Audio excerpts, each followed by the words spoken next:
The silver cross caught the firelight like it still held prayers inside it. Daniel Bridger, 13 years old and already tall enough to look his grandfather in the eye, if the old man would stand, reached toward it on the cabin wall. His fingers stopped just short of touching. "Grandpa Stone," he said, "why do you keep this here?" Thomas Bridger, called Stone by everyone who knew him and plenty who only knew of him, sat in his chair by the hearth. 71 years had carved lines into his face the way wind carves stone, deep and permanent. His hands, thick and scarred, rested on the arms of the chair. Those hands had built this ranch. Those hands had killed men when it was necessary. Those hands had held his wife every morning for 30 years until she woke. He looked at the cross, silver tarnished now, but still beautiful. Engraved words circled the intersection. "To Thomas for showing me courage has many faces." Grace, 1873. "You asking about the cross?" Stone said. "Or you asking about your grandmother?" Daniel sat on the floor near the fire. Outside, winter wind moved across Wyoming territory like something alive and searching. Inside, the cabin held warmth and shadows, and stories that had waited 30 years to be told right. "Both, I guess." Stone reached up and touched his chest fingers, finding the place where his shirt covered the scar. The boy had asked about that scar once, back in summer. Stone had deflected, said it was nothing, said all old men had scars.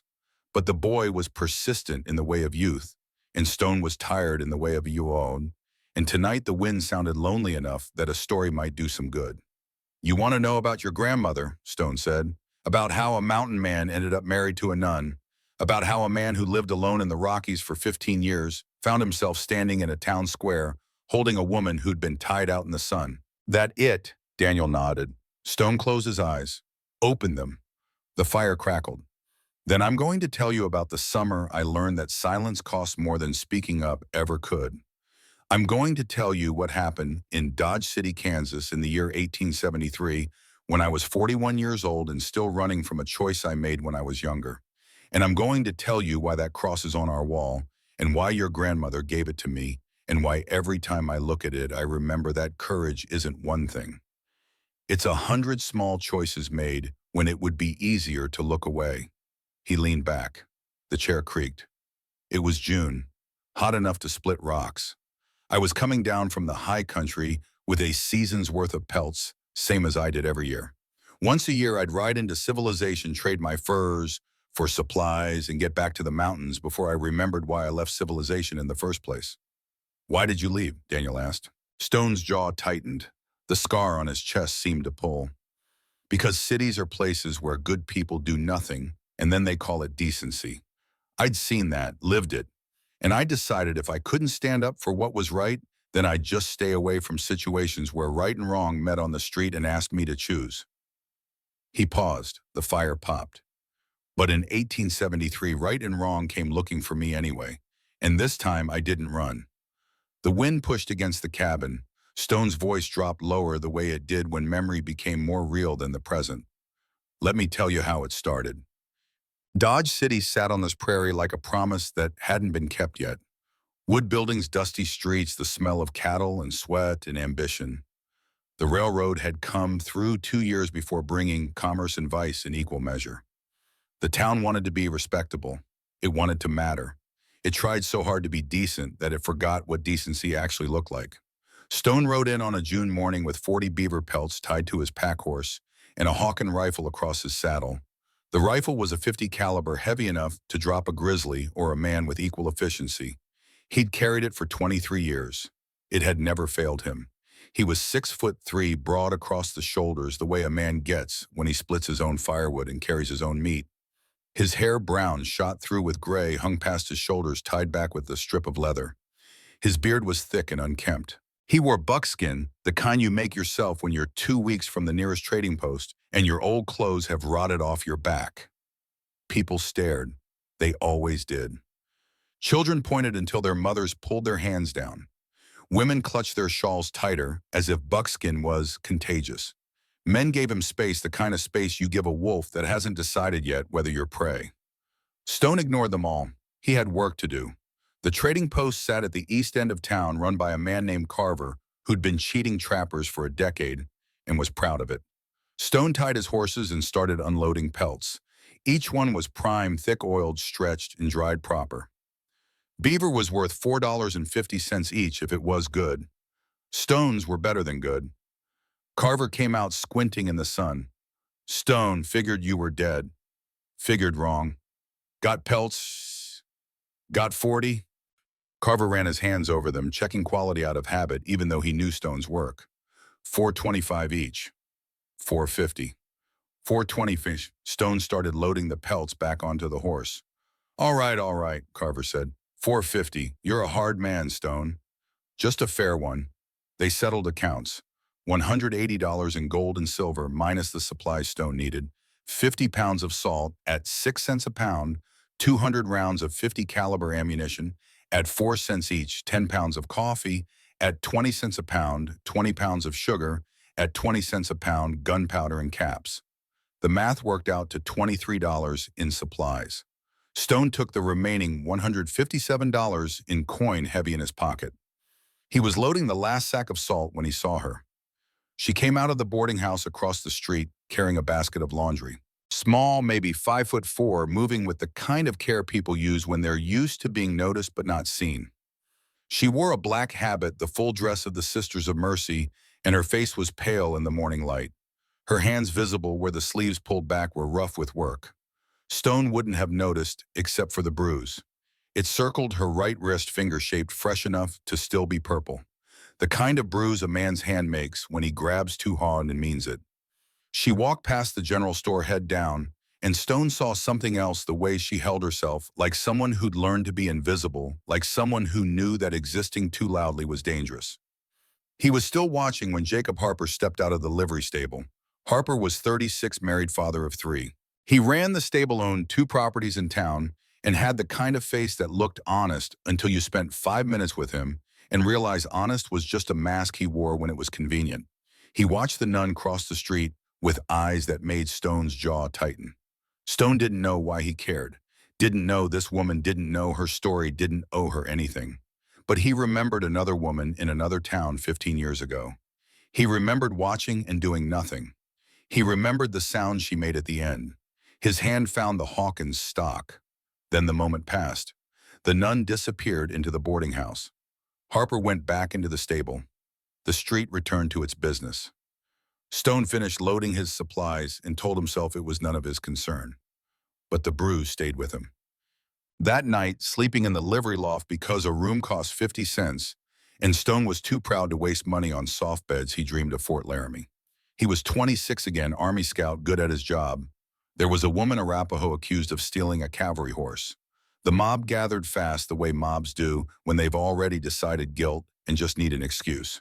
They dragged her to the center of camp, threw a rope over the supply wagon's crossbeam. Stone stood in the crowd. He knew she was innocent. He'd seen Private Henderson take that horse 3 nights before riding out to the trader camp to gamble it away. Henderson was white-connected, the captain's nephew. The woman was Indian, alone, defenseless. The rope went around her neck.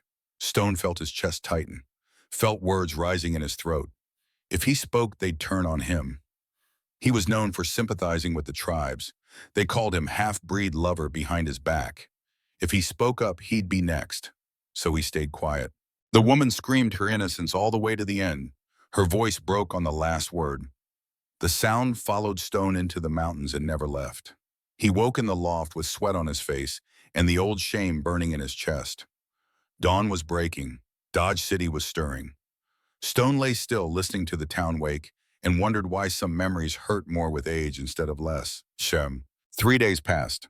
Stone should have left, should have taken his supplies and ridden back to the high country where the only choices were between rabbit and venison, between this valley and that one. Simple choices, clean choices. But he stayed, told himself he needed to check with the assay office about some mining claims. Told himself the North Trail would be muddy from late snow and another week wouldn't hurt.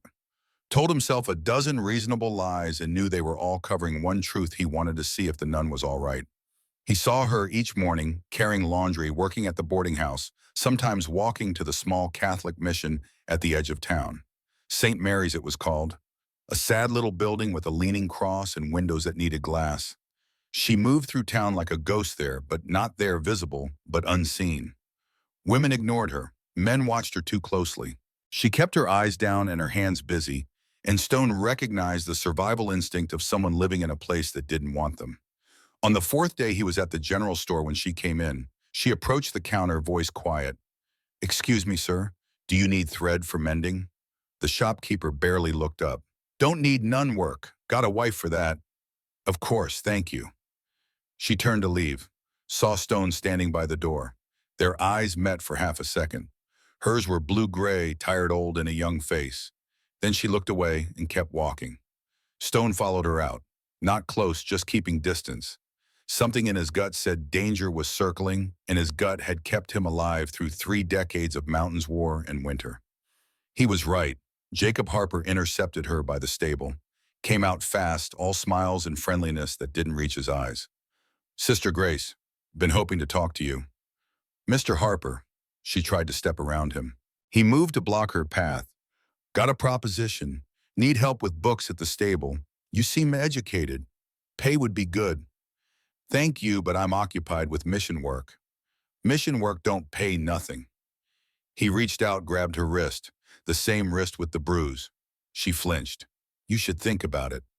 Young woman like you all alone. Could use a friend." Stone crossed the street. His boots made no sound in the dust. The nun said no. Harper spun, saw Stone. His face went from friendly to angry in the time it took to breathe. "Mind your business, mountain man." "I am." "She don't need your help." Stone looked at Grace. Her face was pale, but her eyes were steady. She pulled her wrist free from Harper's grip and stepped back. "I believe Sister Grace can speak for herself," Stone said, and she already did. Harper's hand moved toward his belt. Stone's moved toward his knife. The moment stretched taut as a bowstring. Then Harper spat in the dust. "This ain't over." He walked away. Grace stood there rubbing her wrist. She looked at Stone with something between gratitude and confusion. "Thank you," she said. "You didn't have to do that." "Yes, I did." Why, Stone didn't have an answer that would make sense to her. How could he explain 15 years of guilt? How could he explain that every time he saw someone being threatened, he heard that Arapaho woman's screams? "Just did," he said. She studied him. "You're the trapper, the one who lives in the mountains." "That's right." "Why are you here?" "Trading, leaving soon." "Good," she said softly. "This isn't a safe place for people who help others." Then she walked away, habit swirling dust, and Stone was left standing in the street, wondering what the hell that meant. The answer came 2 nights later. Stone was walking past the boarding house heading back to the livery when he heard voices, low, urgent, coming from a rented room on the first floor. The window was cracked open for air. Stone moved closer, silent in his moccasins, the way you move when you're hunting something that might hear you coming. 3 men inside. 4, counting Harper. Stone recognized 2 of them men who worked for the railroad. The 4th was older, well-dressed, speaking with authority. The surveyor knew too much. That was the older man. "Thornton says we moved the markers this week. Section 16, Township 27, South Range 25 West. 400 yards west puts it in private sale territory instead of Homestead Act land." "What about the government survey?" Harper's voice. "Already handled. Whitmore's survey is marked fraudulent. New survey goes in the county books tomorrow. Railroad Consortium pays triple if we deliver clean title by August. We're talking $50,000.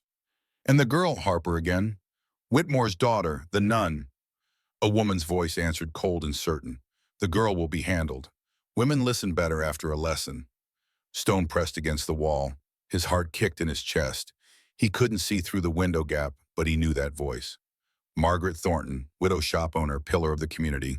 Every town had someone like her, respected, untouchable, rotten underneath. He eased back from the window, started to move away.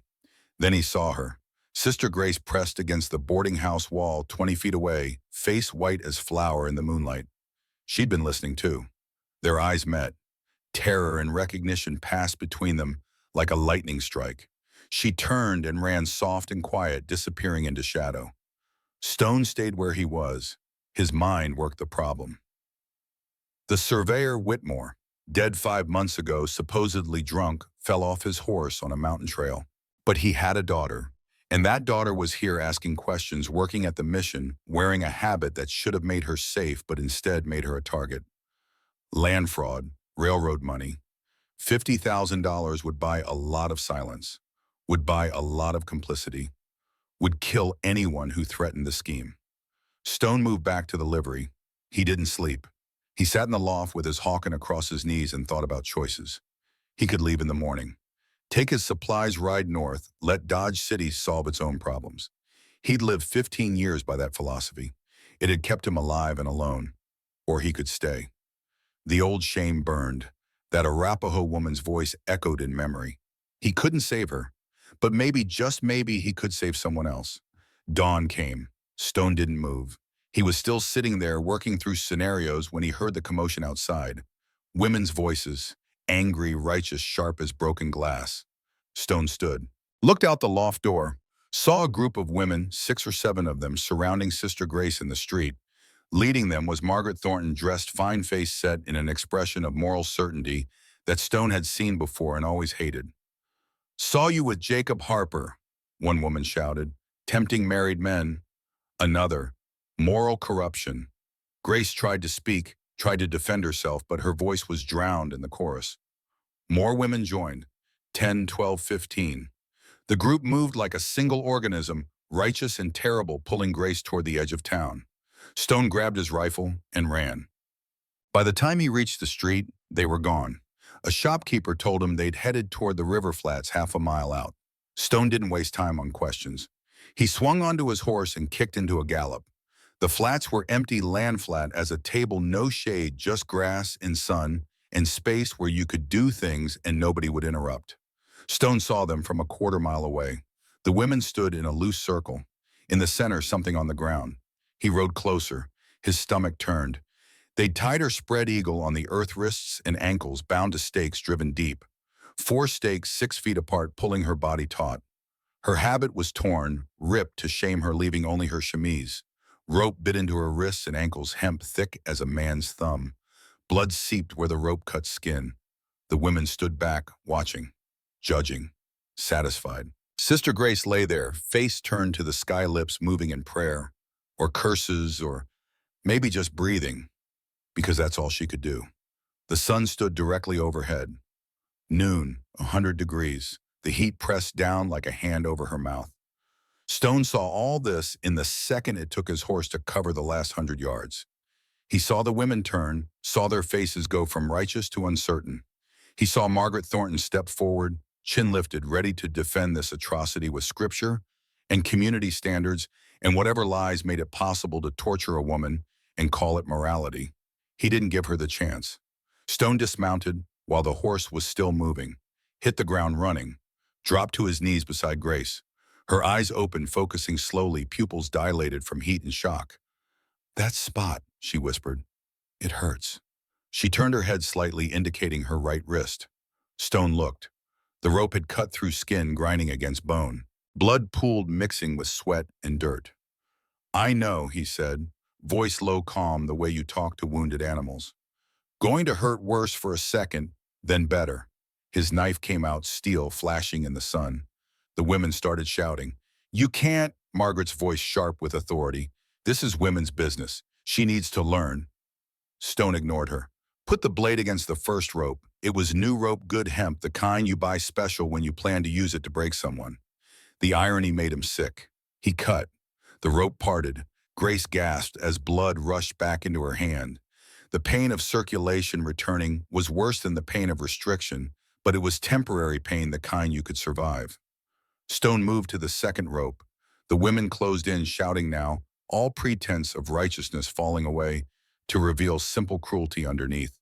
"She's a whore. You'll regret this. Fool." Stone cut the second rope, then the third, the fourth. Grace tried to sit up and couldn't. Her muscles had cramped, locked from being held in one position for an hour or more. Stone shrugged out of his buckskin jacket, heavy and worn, and smelling of wood smoke and mountains. He laid it over her, covering what the torn habit exposed. Then he picked her up. Not gently, not roughly, certainly. The way you pick up something valuable that needs protecting. Grace made a sound, half gasp, half sob. Her head fell against his chest. Stone could feel her heart hammering. He stood, turned, looked at the circle of women. They stared back, some defiant, some uncertain. One had dropped something, a small white handkerchief embroidered with initials in blue thread. MT, it lay in the dust near Stone's boot. He didn't pick it up. He just looked at it, then at Margaret Thorne, letting her know he'd seen, letting her know he'd remember. Margaret's face went still. Calculation replaced anger. She was already working the problem, already figuring how to turn this, how to make the mountain man the villain and herself the victim. Stone didn't care. He had more important things to worry about. He walked to his horse, stood there for a second, Grace in his arms, the women silent now watching. He could ride north, could take this woman to Fort Dodge, leave her with the army surgeon, wash his hands of the whole mess. That was the smart play, the safe play. But Stone was done playing safe. He mounted the horse with Grace still in his arms, settling her across his lap. She was light, too light. The women had been starving her too slowly, calling it discipline, calling it correction. Stone turned the horse, not north, not toward the open prairie and the mountains beyond, south, toward Dodge City, toward the main street, toward the church and the shops and the watching eyes, toward everything these women hoped would stay hidden.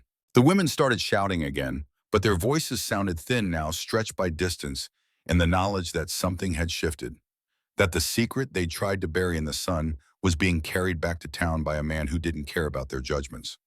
Stone rode slowly. Let them watch him go. Let them follow if they wanted. He had nothing to hide and nothing to fear from people who tied women in the sun and called it godliness. Grace stirred against him. You're going the wrong way. No, I'm not. They'll destroy you. They'll try. She was quiet for a moment, then so soft he almost missed it. Thank you. Stone didn't answer. Couldn't trust his voice. He just kept riding south toward Dodge City, carrying a woman he barely knew, toward a confrontation he couldn't win, because 15 years ago he'd stayed silent when he should have spoken, and he'd be damned if he'd make that mistake again. Behind them, the women followed at a distance, dust rising from their shoes, righteous anger fading to nervous uncertainty. Ahead, the town waited unknowing. Stone's jaw set, his hands steadied on the reins. Grace's weight against him felt like a promise or a burden, or maybe just the simple fact of another life depending on his choices. He thought about the Arapaho woman, thought about her screams, thought about the rope and the crowd and his silence. Not this time. This time he'd see it through whatever the sun beat down. The horse's hooves kept rhythm. Dodge City grew larger buildings, resolving from heat shimmer into solid wood and glass and watching windows. Stone rode straight down the main street. People stopped. Conversations died. Doors opened and faces appeared, drawn by the strange sight of a mountain man carrying a nun through town like the world had turned upside down and nobody had told them. Stone didn't acknowledge any of them. He rode to the church, the whitewashed building in the center of town where everyone could see. He dismounted with Grace still in his arms, set her down in the shade of the church steps. The buckskin jacket fell away, revealing the torn habit and the rope burns and the truth these people had tried to pretend wasn't real. Then Stone stood, put himself between Grace and the street, planted his feet and crossed his arms and waited. The town stared back. A boy with a slingshot stopped, mid-stride, toy hanging forgotten. A woman behind him grabbed his shoulder, pulled him back. Not gently, not cruelly, just scared of being seen caring. A man removed his hat, looked around, saw no one else removing theirs, put it back on. Each tiny decision showed Stone what he already knew: how a town chooses its soul. The women who tied Grace arrived breathless and angry. They stood at the edge of the gathering crowd, faces flushed, mouths open to speak. But something stopped them. Maybe the silence. Maybe the way Stone stood there immovable. Maybe the sudden realization that their private business was now public, and public sins required public accounting. Margaret Thornton appeared last. She came out of her shop across the street, stood in the doorway, hands folded, expression calm. She didn't join the crowd, didn't need to. Her shadow in that doorway said everything. Judge, jury, the one who never had to justify because everyone assumed her judgment was right. Sheriff Charles Davis pushed through the crowd. He was 46, competent when it didn't cost him anything, married to Margaret's younger sister. His badge caught the sunlight. "What's all this?" he said, too loud, too late. Stone looked at him, said nothing. Well, the sheriff's hand moved toward his gun belt. Someone want to tell me why there's a commotion. Found a woman tied out in the sun, Stone said. Each word measured. Figured the law should know. Tie, that's... There might be reasons. Reasons. Stone's voice dropped. Went quiet. Quiet was more dangerous than shouting. What reasons justified tying a nun in the sun and leaving her to cook? The sheriff's eyes flicked toward Margaret's shop, toward his sister-in-law, the chain of command suddenly visible to anyone who cared to look. I'll look into it, Davis said. After I get statements, after things calm down. You do that. A wagon rattled up, driven by an old woman in a simple dress. Mrs. Nora Hale, 63 years old, widow of a cavalry captain, healer, and midwife, and the only person in 50 miles who'd speak truth regardless of consequences. She climbed down joints stiff with age and arthritis, walked to Grace without asking permission, knelt, checked her wrists, clucked her tongue at the rope burns. Needs rest, she said. Shade, water, time. She looked up at the crowd, and answers, this town ought to be ashamed. Now, Mrs. Hale, the sheriff started. Don't. She stood facing him. Don't you dare tell me to calm down, Charlie Davis. I changed your diapers. I know what you're made of, and this ain't it. The sheriff flushed, looked away. Mrs. Hale turned to Stone. Help me get her to my wagon. Stone lifted Grace again. She stirred consciousness, returning with the promise of water and safety.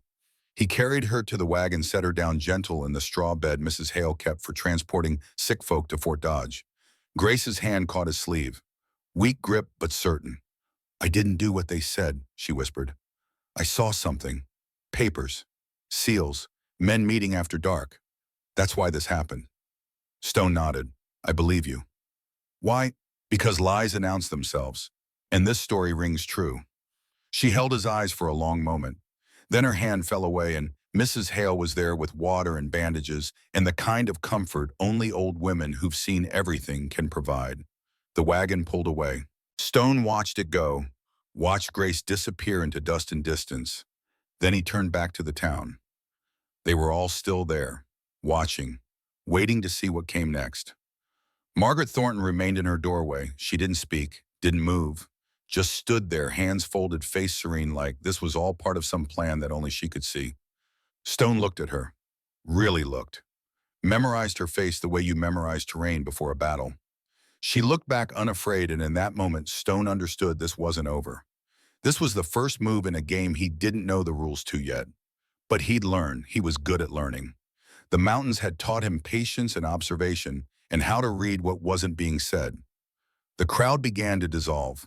People drifting back to their business, back to their lives, back to the comfortable lie that what happened out on the flats was justified, was necessary, was anything other than torture dressed up in righteousness. Stone stood alone in front of the church. The sun was past its peak, now angling toward afternoon. His shadow stretched long. He thought about leaving, about going back to the livery, getting his supplies, riding north into the high country, where the only moral questions were which way the wind blew and whether the stream held trout.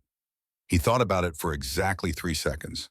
Then he walked to the saloon, ordered water because whiskey was for men who needed courage they didn't have, sat at a corner table where he could see both doors, started planning.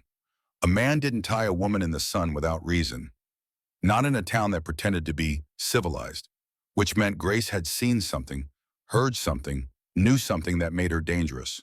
And whatever that something was, it was worth killing for. Stone had learned one thing in 41 years of life: when people are willing to kill to protect a secret, that secret is worth knowing. He'd find out what Grace knew. He'd find out who was threatened by it, and then he'd decide what came next. But he wouldn't run. Not this time. Outside, the day continued. Dodge City returned to its business. Heat shimmered off wood and glass. Somewhere a hammer rang on iron. Somewhere someone laughed. And in a shop across the street, Margaret Thornton closed her door, pulled the shade, and began making plans of her own. The game had started. Stone didn't know the rules yet, didn't know the stakes, didn't know if he'd lived to see how it ended.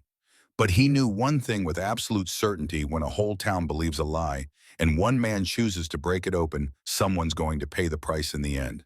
Stone just hoped when the bill came due, he'd have enough left to cover it. Mrs. Hale's cabin sat 3 miles east of Fort Dodge, close enough to hear the morning bugle, but far enough that soldiers didn't come bothering unless someone was dying. The structure was solid pine built 20 years back when Captain Hale was still breathing, and the frontier felt like it might someday submit to order. It hadn't submitted. The captain was dead. But the cabin remained, and inside its walls, Sister Grace lay on a rope bed with clean bandages around her wrists and questions burning behind her eyes. Stone arrived at dawn. He'd spent the night in Dodge City watching shadows, listening to conversations that stopped when he entered rooms, making sure no one decided to finish yesterday's work. The town had gone quiet after the spectacle, the kind of quiet that comes when shame and anger mix, but haven't decided yet which one will win. He knocked twice. Mrs. Hale opened the door, white hair pulled back, severe eyes that missed nothing, despite 63 years of frontier living. "She's awake," the old woman said. "Been asking after you since first light." Stone stepped inside. The cabin smelled of sage and lye soap and the particular mustiness of old wood that's weathered too many storms. Grace sat propped against pillows, wearing a simple cotton dress that Mrs. Hale must have loaned her. The habit was gone, probably burned. Her face had color now, though her eyes still carried the weight of what had happened. "Mr. Bridger," she said. "Stone." "Stone, then." She gestured to a chair built for smaller men. "Please, sit." He sat. The chair creaked under his weight. Mrs. Hale moved to the stove, busying herself with coffee, giving them the illusion of privacy while staying close enough to intervene if needed. Grace folded her hands in her lap. The bandages made her fingers look like white flowers blooming from cloth stems. "I need to tell you why they did this to me," she said. "The real reason." Stone nodded. "I'm listening." She took a breath, steadied herself the way people do before jumping into cold water. Then she started talking. Her father, William Whitmore, had been a surveyor, one of the best the government ever contracted. When accuracy mattered, when boundaries could mean the difference between legal settlement and armed conflict, they called William Whitmore. He worked alone, never took apprentices, and his measurements were gospel because he'd never been wrong. Not once in 22 years. In March of 1873, the government hired him to survey Section 16 Township 27 South Range, 25 West. Standard boundary work. Establish the exact lines, determine whether the land fell under Homestead Act provisions or remained available for private purchase. Simple enough for a man of his skill. He did the work. Set his transit on bedrock, calculated angles to the nearest second of arc, measured distances with steel chain that accounted for temperature variation, drove stakes according to mathematics that couldn't lie even when men wanted them to. And the mathematics said clear as scripture that this land was government territory, homestead land, free for settlers who'd work it, not for sale to speculators. But someone wanted it available for purchase, Grace said. Her voice stayed level, reporting facts like her father must have reported measurements. Someone who stood to make considerable profit if those boundary stakes moved just a little bit west. Stone knew where this was going. He'd seen enough fraud in his time to recognize the shape of it. The railroad. Kansas Pacific Railway. They're pushing west from Kansas City toward Denver. Need land for depot sites, for rights of way, for speculation sales to settlers following the rails. If they could buy certain sections cheap as private on and resell them for 10 times the cost, they'd make millions across the territories. So they needed your father to adjust his survey. 400 yards, that's all. Move the boundary markers 400 yards west, and suddenly government land becomes private sale territory. $50,000 worth of land that should be free becomes available for purchase at $2 an acre. She reached under her pillow, pulled out a folded paper worn soft at the creases. This is his original survey. Stone took it, unfolded it careful. The paper was official government issue, William Whitmore's signature bold at the bottom next to a stamped seal. The handwriting was precise, every number and notation placed with the care of a man who knew his work might be examined in court. Measurements, calculations, boundary descriptions, all leading to a conclusion written in underlined text. This section falls under Homestead Act provisions and is not available for private sale. At the top, stamped in red ink that had faded to rust, original survey, March 15, 1873. They offered him money, Grace continued. $500 to certify a new survey with the markers moved. When he refused, they offered $1,000, then $2,000. Her jaw tightened. My father told them he couldn't in good conscience sign his name to false boundaries, that his work was his word and his word was all he had. And then he died. April 3rd, 20 days after he refused them. She looked at her bandaged hands. His horse supposedly spooked on the mountain trail west of town. He fell 300 feet into a ravine. They found him 2 days later with a broken neck and a whiskey bottle in his saddlebag. Her voice went flat. Everyone said he'd been drinking, said it was tragic, but accidents happen when men drink and ride. Stone studied the survey. He wasn't educated in the technical aspects, but he understood precision. Understood that men like William Whitmore didn't make casual errors. You think it was murder? I know it was. My father barely touched spirits, and he never ever drank before working or riding. It was a principle with him. She pointed to the paper. That's why I came west. I found his papers in our Philadelphia house after the funeral. Found notes about Dodge City, about men pressuring him, about concerns he had regarding the survey work. I thought if I came here, if I asked the right questions, I could find proof of what happened. And you found it.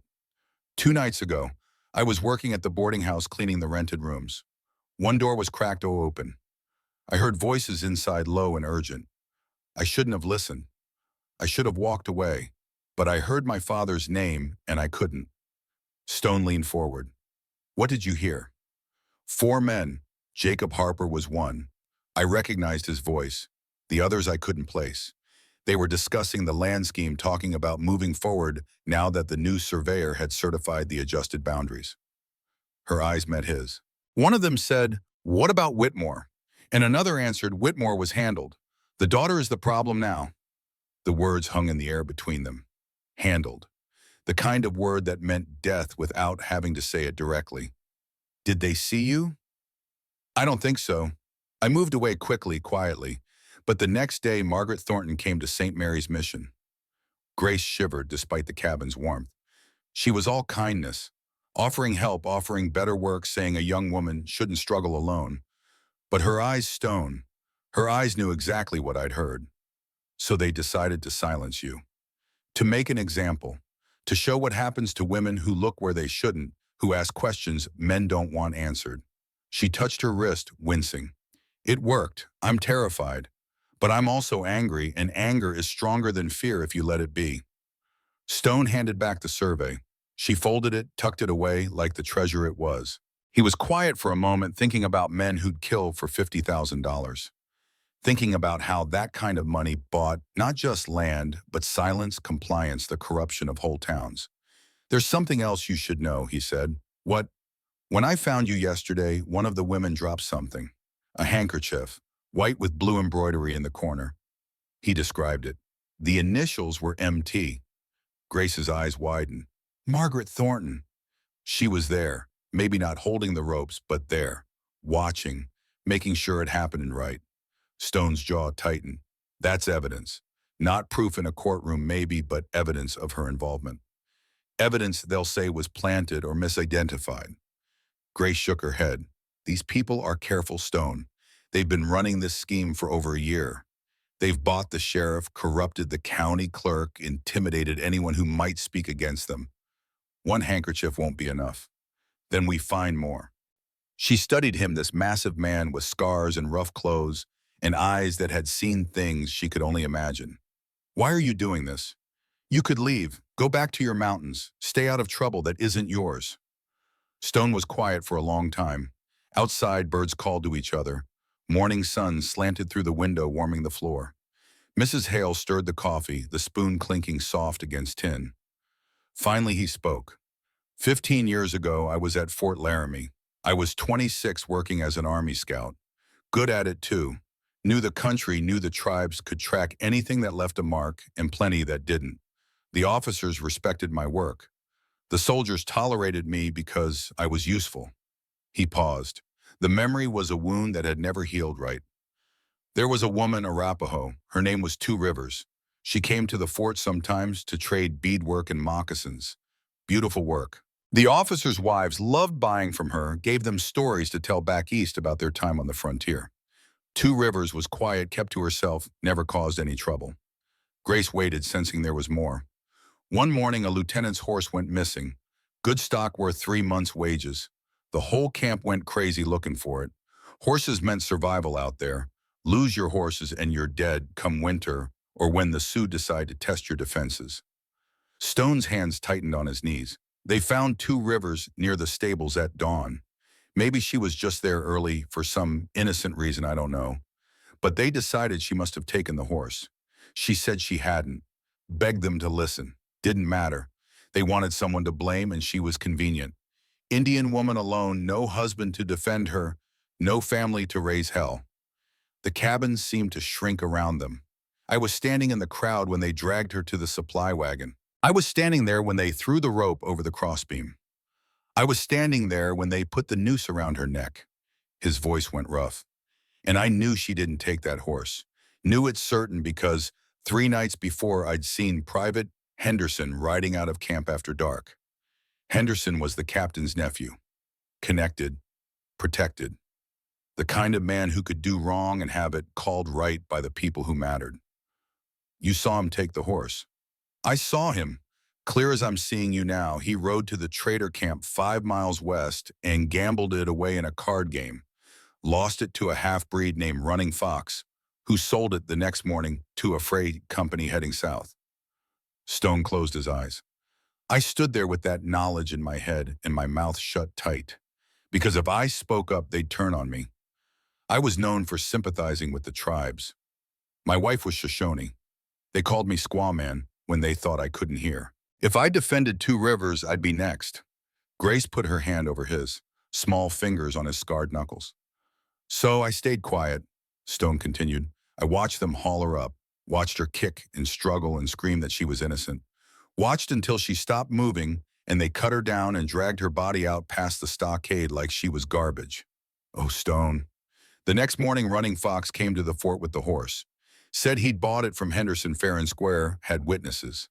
I went to my commanding officer, Colonel Hayes, told him everything I'd seen. Told him Henderson had murdered that woman as sure as if he'd put a bullet in her head. Stone's voice went hard. You know what Hayes said? He said she was already dead and nothing would bring her back.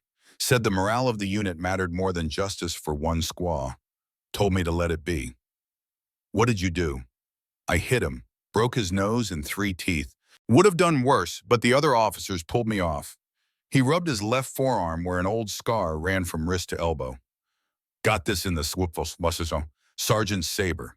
Then they gave me a choice: resign quietly or face court-martial for striking an officer. You resigned.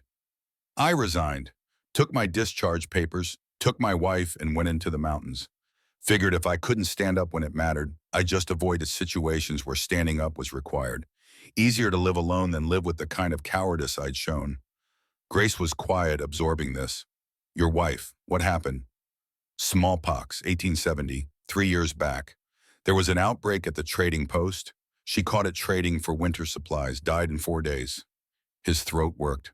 I hear both their voices sometimes. 2 rivers screaming she was innocent. Morning Star calling for water when the fever burned highest. Both dead because I wasn't brave enough or fast enough or good enough to save them. That's why you helped me. That's why I helped you, because I failed 2 rivers.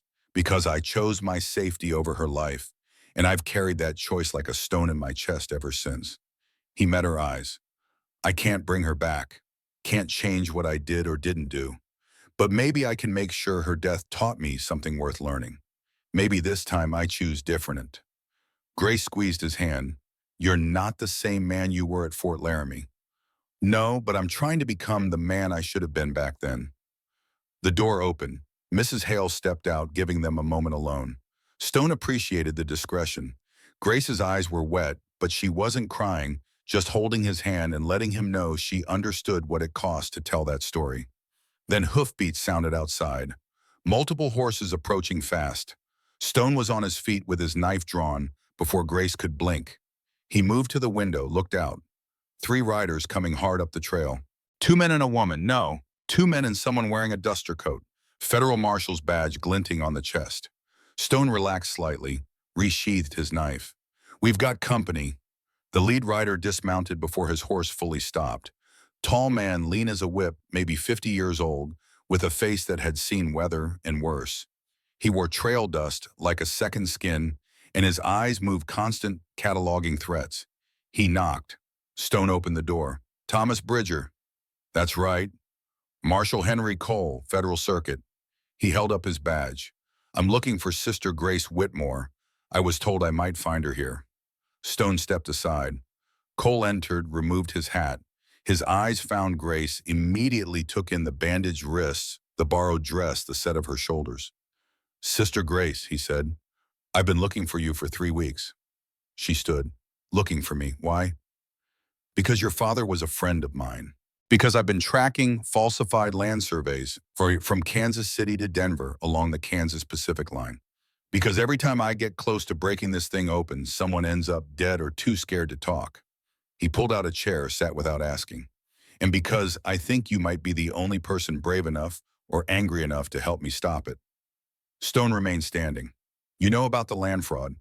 I know about 12 towns where surveyors have certified boundaries that don't match the original government records. I know about railroad agents buying government land at fire sale prices and reselling it for 10 times what they paid. I know about $400,000 moving through Kansas and Colorado buying silence from county clerks, sheriffs, judges, anyone who might notice the discrepancies. And you know about Dodge City. Cole's expression hardened. I know Margaret Thornton is the local coordinator. I know she's been running this operation for 18 months, maybe longer. I know she's smart, careful, and has enough people compromised that I can't make a move without word getting back to her. He looked at Grace. I also know your father refused to cooperate, and I know he ended up at the bottom of a ravine with circumstances that don't add up. Grace sat back down slowly. They told me it was an accident, that he'd been drinking. He was murdered. Cole said it flat, giving her the truth without cushioning it. The Army surgeon at Fort Dodge did an unofficial autopsy, found bruising patterns inconsistent with a fall, found horsehair in your father's clenched fist that didn't match his mount, found whiskey on his clothes but none in his stomach. He paused. Someone staged that scene, made it look like a drunk rider took a bad tumble. But William Whitmore was stone sober when he died, and he was fighting whoever threw him off that cliff. Grace's face crumpled for just a moment, grief and validation mixing in equal parts. Then she pulled herself together, breathed deep, and when she looked up, her eyes were dry. What do you need from me? Evidence, testimony, someone willing to stand in front of a territorial judge and swear under oath that Margaret Thornton orchestrated this fraud. He gestured to the survey paper. Your father's original work helps, but I need more. I need financial records. I need eyewitness accounts of meetings. I need someone who was there, who saw money change hands, who can connect Margaret directly to the scheme. That's asking someone to dare, Stone said. Probably. Anyone who testifies becomes a target. That's why I've found nothing but silence from Kansas City to here. Cole looked at Stone. That's where you come in. Me. You stood up to this town yesterday, rode a tortured woman right through the middle of the street and made everyone look at what they'd done. That takes more than courage. That takes a specific kind of stubbornness that refuses to bend. Cole leaned forward. I need someone like that. Someone these people can't intimidate into silence. Someone willing to see this through even when it gets ugly. Stone was quiet, thinking. In the mountains, decisions were simple. This trail or that one. Make camp here or push another 5 miles. Track the elk or let it pass. Binary choices with clear consequences. This wasn't simple. This was complicated and dangerous and likely to end with him face down in the dirt. But then again, he'd already made his choice yesterday when he cut those ropes. No sense pretending otherwise now. What's the plan? He said. Cole smiled, the kind of smile that said he'd expected nothing less. We catch them in the act. Over the next hour, Cole laid it out. According to his sources, most of them bought with federal money and promises of protection. The next shipment of fraudulent deeds was scheduled for June 22nd, 3 days from now. The exchange would happen at the Santa Fe Trail Junction at midnight, where the trail split east toward Missouri and west toward Colorado. Remote enough for privacy, busy enough that wagons passing through wouldn't draw attention. The railroad agents would bring payment in shielding currency. Margaret's people would bring the documents freshly forged and properly sealed with stolen government stamps. Everyone would get their share, and the fraud would continue smoothly into the next territory. We catch them with the goods, Cole said. We get the forged deeds, the payment, and most importantly, we get them talking. Put enough pressure on the right person, and someone always breaks. They'll testify against the others to save themselves. And if no one breaks, Stone asked, then we use what we have and pray it's enough. But usually someone breaks. Fear of the rope has a way of loosening tongues.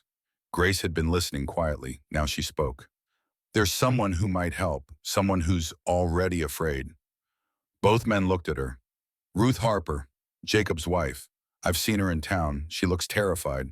Stands next to Margaret sometimes, but her eyes are always down, always watching the ground like she's praying it will swallow her. Grace leaned forward. I think she's being forced. I think she knows things she wishes she didn't. Cole nodded slowly. That tracks with what I've heard. Jacob Harper accumulated gambling debts. Margaret runs a lending operation on the side, charges 20% monthly interest. She uses debt as leverage, hooks people, and then reels them in by offering to forgive the loans if they do work for her. Then Ruth is our witness, Stone said. We convince her to testify, and we have someone from inside the operation. If she doesn't run, if she doesn't warn Margaret, if she doesn't end up tied in the sun next to Sister Grace. Cole stood. I'll make inquiries. Carefully. See if I can establish contact without spooking her. And us. You stay close to Sister Grace. Margaret's going to make another move. She has to. As long as Grace is alive and talking, she's a threat. They'll come for her again, and next time they won't use rope and sun. Next time they'll use something final. Stone's hand dropped to his knife. Let them try. Cole headed for the door, then turned back. One more thing.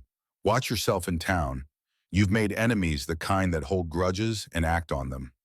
I'm counting on it. After Cole left, the cabin felt smaller somehow. Grace sat on the bed staring at her bandaged wrists. Stone stood by the window watching the trail, making sure no one had followed the marshal. Don't, Grace said. He turned. Are you afraid? He thought about lying, decided against it. Yes.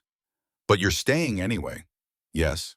Why? He looked at her, this small woman in a borrowed dress with rope burns on her wrists and steel in her spine. Because 15 years ago I ran from fear, and it made me a coward. Maybe this time I stay, and it makes me something better. She smiled, sad but genuine. You're not a coward. Not anymore. Not if I can help it. That afternoon, Stone rode back to Dodge City. He knew it was dangerous. Knew the smart play was staying at Mrs. Hale's cabin, keeping a low profile, waiting for Cole's plan to develop. But Stone had never been good at waiting, and he had a message to send. The message was simple. He wasn't leaving. He wasn't afraid. And anyone who wanted him gone would have to make him. The town looked different in daylight after yesterday's events. People moved with their heads down, avoiding eye contact. Conversations stopped when he rode past. The air felt heavy, thick, with unspoken tension. Stone tied his horse outside the Lucky Star Saloon and walked in through the bat-wing doors.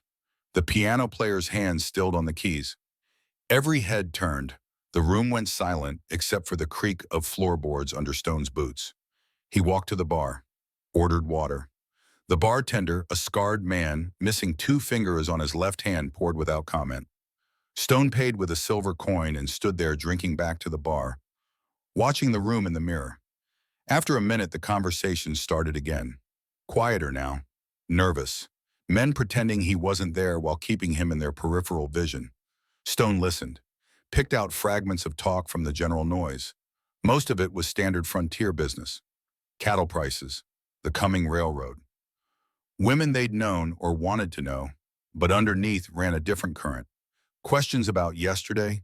Questions about the nun and the mountain man, and whether this meant change was coming.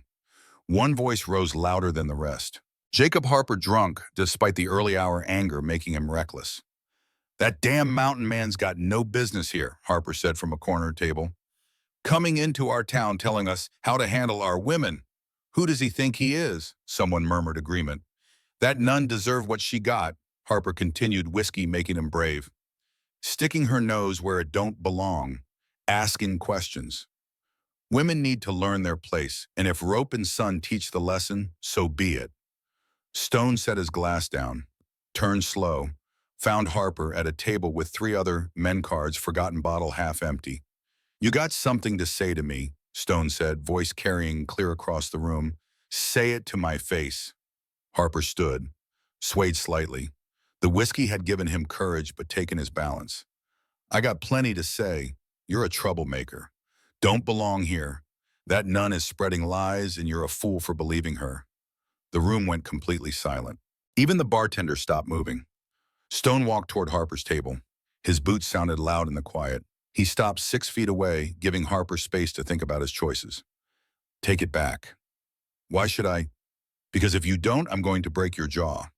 Then I'm going to ask your friends if they want to add anything. And I'm going to keep breaking things until everyone in this room understands that Sister Grace is under my protection and anyone who touches her answers to me. One of Harper's companions stood, big man thick through the chest and shoulders, hands like sledgehammers. You threatening us, mountain man? I'm making a promise. The big man swung first. Telegraphed punch easy to read. Stone sidestepped and drove his fist into the man's ribs. 2 ribs cracked with sounds like green branches snapping. The man went down hard, gasping for air that wouldn't come. Harper came next, fumbling for a knife at his belt. Got it out, slashed wild. Anger and whiskey made him sloppy. Stone caught Harper's wrist, mid-swing, twisted hard. Bones popped. The knife clattered to the floor. Stone's other hand found Harper's throat, squeezed just enough to make breathing difficult. Listen close, Stone said quiet so only Harper could hear. You touch her again, you even look at her wrong and I'll kill you. That's not a threat. That's a simple fact of nature like winter following fall. He released Harper. The man collapsed into his chair, holding his wrist, making sounds that weren't quite words. The third man at the table sat, frozen hands visible on the tabletop, making it clear he wanted no part of this. Smart. Stone appreciated intelligence when he saw it. He looked around the saloon. Anyone else? Silence answered. Stone walked back to the bar, finished his water, set the glass down gentle as a blessing, dropped coins on the scarred wood. Drinks for everyone, he said, except Harper's table. That broke the spell. Men laughed. The piano started up again. The saloon returned to its business like violence was just another form of frontier entertainment, which it probably was. Stone left. Outside, the afternoon heat hit him like a fist. He stood on the boardwalk, letting his eyes adjust, breathing deep to settle the adrenaline. That was quite a performance. Stone turned. Sheriff Davis stood there, thumbs hooked in his belt star, catching sunlight. He started it. Don't matter who started it. What matters is you beat up 3 men in my town. 2 men. The third was smart enough to sit still. The sheriff's jaw worked. He was caught between duty and family loyalty, between law and Margaret Thornton. The conflict showed on his face clear as words. You need to leave Stone tonight. Get your gear, get on your horse and ride out before this gets worse. Or I can't protect you. Stone almost laughed. I don't need protection from you, Davis. I need you to do your job. Arrest the people who tied a woman in the sun. Arrest the people running a land fraud scheme. Be a lawman instead of Margaret Thornton's trained dog. Davis's hand moved toward his gun. Stone moved faster. His knife was out and pressed against the sheriff's wrist before the revolver cleared leather. Don't, Stone said. They stood frozen, knife to wrist gun, half-drawn 2 men on opposite sides of a line that kept getting clearer with each passing hour. She'll kill you, Davis said, voice low, almost pleading. Margaret, she's got people, dangerous people, the kind who do work for money and don't ask questions. Then she'd better send them, because I'm not leaving. Stone stepped back, sheathed his knife, walked away, leaving the sheriff standing there with his half-drawn gun and his compromised conscience. He made it to the livery without further incident, climbed to the loft where his gear waited. Everything was still there. That was something at least. He tried to sleep but couldn't. His mind kept working the problem. Margaret Thornton at the center, the sheriff in her pocket, the whole town complicit through silence. How do you fight something that big? Answer, you don't fight the whole thing. You cut out the heart and let the body die. Margaret was the heart. Remove her and the rest would collapse. But how Stone was still thinking when dawn came gray and cold despite the summer month. He rose, stretched muscles sore from yesterday's fight, and climbed down from the loft. Something was wrong. The livery stable was too quiet. No horses moving, no mice rustling in the hay, just silence that felt like a held breath. Stone moved to the door, opened it slow. Someone had nailed something to the outside boards. A coyote, dead. Throat cut clean, the kind of cut you make when you know what you're doing. Blood had run down the wood, pooling in the dust below, fresh enough that flies hadn't found it yet.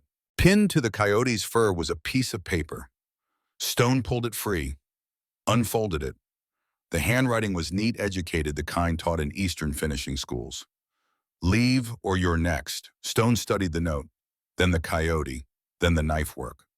Someone had come here while he slept, had stood outside the loft where he lay vulnerable, had killed this animal and left it as a message.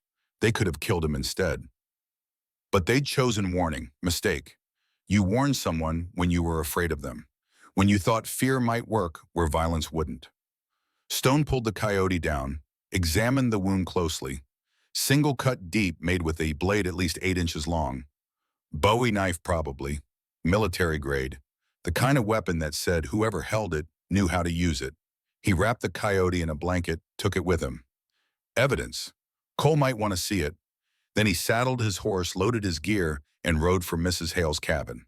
Rode fast because if they'd threatened him, they might have tried for Grace. The cabin appeared peaceful as he approached. No smoke, no movement. Stone's chest tightened. He dismounted before the horse fully stopped. Hit the ground running, burst through the door with his knife drawn. Mrs. Hale stood at the stove, stirring something that smelled like rabbit stew. Grace sat at the table wearing the borrowed dress, looking stronger than yesterday. Both women turned at his entrance, saw his face, saw the knife. What happened? Mrs. Hale asked. Stone sheathed his weapon, showed them the note, told them about the coyote. Mrs. Hale's face went hard as granite. Margaret's work. That woman's got ice water for blood. We can't stay here, Stone said. Too isolated. They come at night and we're sitting ducks. Where do we go? Grace asked. Town. Get rooms at the boarding house. Stay where people can see us. It's harder to disappear someone when the whole street watches. The boarding house is where they grab me. And this time I'll be in the next room. They want to try again, let them. But they'll have to do it in daylight with witnesses. Grace looked at Mrs. Hale. The old woman nodded. Boy's right. Can't hide from this. Have to face it square. So they packed. Grace had nothing but the clothes she wore and her father's papers. Stone had his gear and his rifle, and a stubbornness that was starting to look like stupidity, but he'd committed now. They rode back to Dodge City, 3 people on 3 horses moving slow, letting the town see them coming. Grace on Mrs. Hale's mare, Stone on his gelding, Mrs. Hale on her mule because she'd insisted on coming, and neither of them had the heart to refuse her. The town watched them arrive. Stone felt the eyes tracking them down the main street, saw curtains move, saw doors crack open. Everyone wanting to see, but no one wanting to be seen caring. Stone got Grace a room at the boarding house. Paid a week in advance. 7 times 40 cents came to $2.80. Highway robbery for a room with a straw mattress and a broken window, but the proprietor knew he had leverage. Stone took the room next door. Through the thin wall, he could hear Grace moving around, settling in. The sound was oddly reassuring, proof she was alive and safe and not tied out under the sun.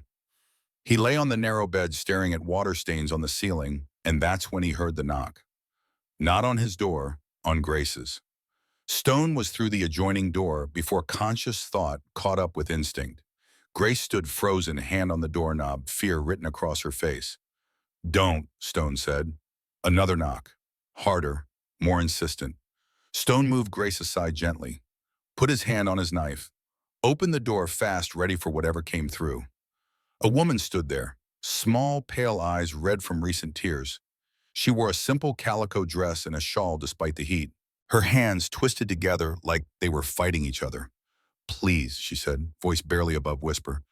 I need to speak with Sister Grace. It's urgent. Stone recognized her. He'd seen her in town standing beside Margaret Thornton, looking at the ground while others made decisions around her. Ruth Harper, Grace said from behind him. Jacob's wife. The woman nodded, glanced over her shoulder, nervous as a spooked deer. Please, before someone sees me here, Before he finds out I came. Stone stepped aside. Ruth slipped through the door quick. Grace closed it, turned the lock. Ruth stood in the middle of the small room trembling. Not from cold, from fear so deep it had become part of her. "What do you want?" Stone asked. Not unkind, but direct. Ruth looked at Grace. Tears started falling silent down her cheeks. "I need to tell you the truth. About your father. About what they did." She reached inside her shawl, pulled out a small book. Leather-bound pages worn from handling. "I've been keeping a journal, recording everything, every meeting, every payment, every name, every lie." Grace took the journal, opened it. Her eyes went wide as she read the first page, then the second. "This is everything," she whispered. 18 months of fraud. Dates, names, amounts, meeting locations. Ruth's voice cracked. "I knew if anything happened, if Jacob got caught, Margaret would say I was running things.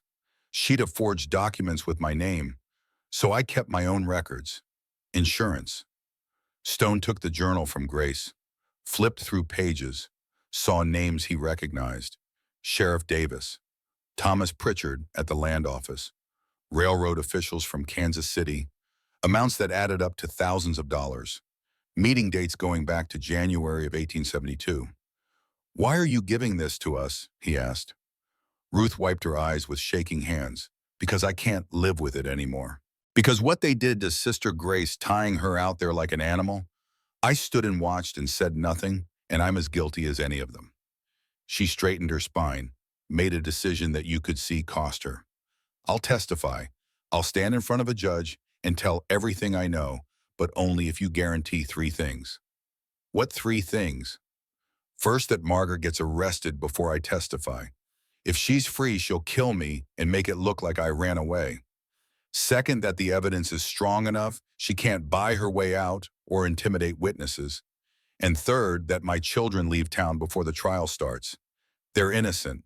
They don't deserve to suffer for their father's crimes." Stone looked at Grace. She looked back. They both saw the same thing. This was the break they needed. The inside witness, the documented evidence. Everything Cole said he required. "I need to show this to Marshal Cole," Stone said. Ruth's eyes widened. "The federal marshal, he's here. He's here and he's building a case. This journal might be exactly what he needs." Ruth nodded, decision made. "Tell him to move fast. Margaret knows something's wrong. She's been asking questions, watching people more carefully. She knows someone's going to break." A bitter smile. "She just doesn't know it's me." After Ruth left, slipping out the back way to avoid being seen, Stone and Grace sat in silence. The journal lay on the bed between them. Small object, enormous weight. "We have to get this to Cole," Grace said. "Tonight, after full dark." "You think they're watching us?" "I know they are. Margaret's smart. She knows you're dangerous as long as you're alive. She'll have people watching the boarding house, watching the streets, watching everywhere you might go." The afternoon crawled past. Stone stayed in Grace's room, occasionally checking the street through the window. People moved about their business. Normal day in Dodge City. But underneath the normalcy, Stone felt the pressure building, like the air before a thunderstorm. Evening came. The sun set red and angry, painting the buildings the color of dried blood. Stone waited until full dark, then slipped out through the boarding house's back entrance. He moved through alleys and back lots, avoiding the main street, traveling the spaces between buildings where light didn't reach. He found Cole in a rented room above the hardware store, reading by lamplight. The marshal looked up when Stone came through the window instead of the door. "You always make interesting entrances," Cole said. "Interesting keeps you breathing." Stone tossed him the journal. "Read that." Cole read. His expression stayed neutral, but his eyes sharpened with each page. He read fast, absorbing information, making connections. When he finished, he looked up. "Where did you get this?" "Ruth Harper, Jacob's wife. She's ready to testify if we protect her children. This is gold. This is everything I have been looking for."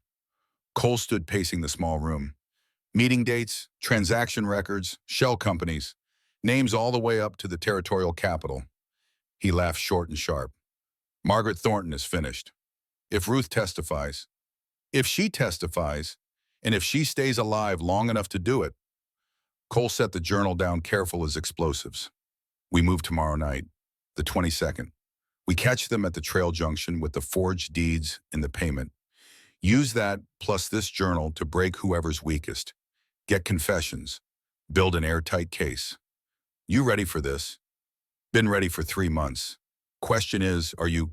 Stone thought about Two Rivers, thought about Morning Star, thought about all the times he'd chosen safety over justice. I cut those ropes, he said. I'm in until it's finished. It might finish with you dead. Might, but I'm done running from might. Cole nodded. Understanding passed between them. Get some rest. Tomorrow's going to be long. Stone left the way he'd come, through the window across the roof, down through the alley. He was almost back to the boarding house when he heard it, the church bell, ringing at 9 o'clock at night when it should have been silent. Stone stopped, listened. The bell rang in a pattern. Not alarm, not fire, a call to meeting. He changed direction, headed for the church. Other people were moving through the darkness, too drawn by the bell, like moths to flame. They gathered in front of the building, murmuring, asking questions nobody could answer. Then the doors opened. Margaret Thornton stood there, backlit by lamplight from inside hands, folded expression, calm as Sunday morning. Friends, she said, neighbors, there are matters we need to discuss. And Stone knew with the certainty that comes from years of reading Danger in the Wilderness that everything was about to get worse. The crowd filed into the church. Stone went with them, keeping to the back watching. The benches filled with townspeople, men he'd seen on the street, women who'd stood watching while Grace suffered, faces he recognized and faces he didn't, all gathering because Margaret had called and they answered. The church smelled of old wood and candle wax and the particular staleness of a building that saw more judgment than mercy. Stone stood near the back door, arms crossed, letting everyone see he was there but not joining them, not becoming part of their congregation. Margaret walked to the front, stood before them with perfect posture, hands still folded, the picture of a woman who'd never done wrong. The lamplight made her shadow huge on the wall behind her, a giant looming over everyone. Thank you for coming, she said, her voice carried without effort, clear and certain. I know the hour is late, but there are concerns that can't wait for morning. The crowd settled, waited. Our town is facing a crisis, Margaret continued. Not from outside, though that's part of it, but from within, from people who don't understand our ways, from those who would tear down what we've built, who would destroy our peace and prosperity for their own purposes. Stone felt tension coil in his gut. He knew what was coming. I speak, of course, about the mountain man who rode into our town 3 days ago. Margaret's eyes found Stone in the back, held his gaze. Thomas Bridger, a man with no home, no family, no stake in our community, a man who was dishonorably discharged from the cavalry for violence against his commanding officer. Murmurs rippled through the crowd. Stone didn't react, just watched. This man has taken it upon himself to interfere in women's business, to judge us, to make us question decisions we made for the good of our community. Margaret's voice stayed calm, reasonable. He's championing a woman who came here under false pretenses. A woman who calls herself a nun, but asks questions no godly woman would ask. Who pries into private business. Who spreads lies about respected citizens. Grace's name hung unspoken, but everyone knew who Margaret meant. I understand Mr. Bridger has a troubled past, Margaret continued. I understand guilt can make a man see persecution where there's only justice. I understand he's trying to relieve his conscience by playing hero. She smiled, sad and understanding. But his past failures don't justify his present interference. His guilt doesn't give him the right to tear apart our town. Stone heard it then, the shift in the room, the way people started nodding, started seeing him the way Margaret painted him. Troubled, guilty, interfering. She was good. He'd give her that. So I ask you, friends, neighbors, what gives him the right? Margaret spread her hands. What gives a stranger, a man who abandoned civilization because he couldn't function in it? What gives him the right to judge us? Someone spoke up. He's got no right, another voice. We were handling things our way. The crowd was warming, finding its voice, turning from uncertain to righteous. Stone stayed silent. Let them talk. Let them reveal themselves. Then the back door opened behind him and Marshal Cole walked in. He didn't announce himself, didn't draw his gun, just walked to the front of the church with his federal badge visible on his chest and his hand resting casual on his gun belt. The church went silent. "Evening, folks," Cole said. His voice was different from Margaret's, harder, less persuasive, more authoritative. "Don't let me interrupt. I'm just here to listen." Margaret's composure flickered, just for a second. Then it was back perfect as a mask. "Marshal Cole," she said, "we're having a private community meeting. Church is a public building, and I'm investigating federal crimes. I'll listen where I need to." He looked at the crowd. "I'm following a trail of fraudulent land sales, falsified surveys, murdered surveyors. The trail runs from Kansas City to here, and everywhere it goes, people end up dead or silent." The tension in the room changed. This wasn't about morals anymore. This was about money, about crimes that carried federal prosecution. Stone decided it was time. He stepped forward, pulled out Ruth's journal, held it up. "This is a record of every meeting, every payment, every fraudulent transaction in the Dodge City land scheme for the last 18 months. He looked at Margaret. "Written by someone on the inside, someone who knows where all the bodies are buried." Margaret's face went still. Calculation replaced performance. "That's slander," she said, voice sharp now, hard. "Documents can be forged. Accusations can be made by anyone." "Can they be made by your own people?" Cole asked. "Can they be corroborated by federal investigations in 11 other towns? Can they be proven by surveyor records that don't match?" Someone stood in the middle of the church. Ruth Harper, pale as milk, hands clenched at her sides. "I wrote that journal," she said, voice shaking but clear. "I recorded everything Margaret told my husband to do, every lie she told us to tell, every person she told us to threaten." Tears ran down her face. "I watched Sister Grace get tied out in the sun, and I said nothing because I was afraid. I'm still afraid, but I can't stay silent anymore." The sound that followed wasn't shouting. It was worse. It was the sound of belief cracking, of foundations shifting, of people realizing they'd been used. Margaret looked around the church, really looked, saw the doubt spreading like cracks in ice. "This is a conspiracy," she said. "The marshal, the mountain man, a hysterical woman trying to save her guilty husband. They're trying to destroy me, destroy us because we're strong and they're threatened." But her voice lacked conviction now. She could hear the ice breaking under her feet. Sheriff Davis stood, looked at his sister-in-law, looked at the crowd, made a decision. "Margaret," he said, quiet, tired, "stop. Charles, you can't believe this." "I can, because I've known it was wrong for months, and I stayed quiet because of your family, because I was afraid. But I'm more afraid of what we've become." The church erupted, not in violence, but in voices. People talking over each other, asking questions, making accusations. The careful silence Margaret had maintained was shattering. Cole raised his hand, waited for quiet. "There will be an investigation," he said, "starting tomorrow. Anyone with information should come forward. Anyone who's been pressured or threatened will be protected." Margaret stood alone at the front of the church.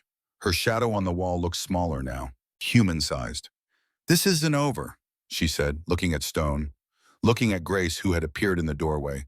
"You have no idea what you've started." "I know exactly what I've started," Stone said. "Justice. Maybe you should try it." The meeting broke up. People filed out, not speaking, eyes down, each one carrying a piece of guilt and shame, and maybe, just maybe, the beginning of redemption. Stone waited until they were gone. Then Grace, Cole, and Ruth stood in the empty church. "What happens now?" Ruth asked. "Now we spring the trap," Cole said. "Tomorrow night, the trail junction. We catch them with the evidence, and we end this." "And if they don't show?" Grace asked. "They'll show." Margaret's too invested to walk away. "She'll try to make the exchange, try to get enough money to run. We'll be waiting." Stone looked at the empty church, at the cross above the altar, at the place where people came seeking forgiveness and so rarely found it. "We should get some rest," he said. "Tomorrow's going to be a long day." They left together. Four people who'd been strangers days ago, now bound by violence and choice, and the shared understanding that sometimes you have to break things to make them right. The night was cold despite the summer month.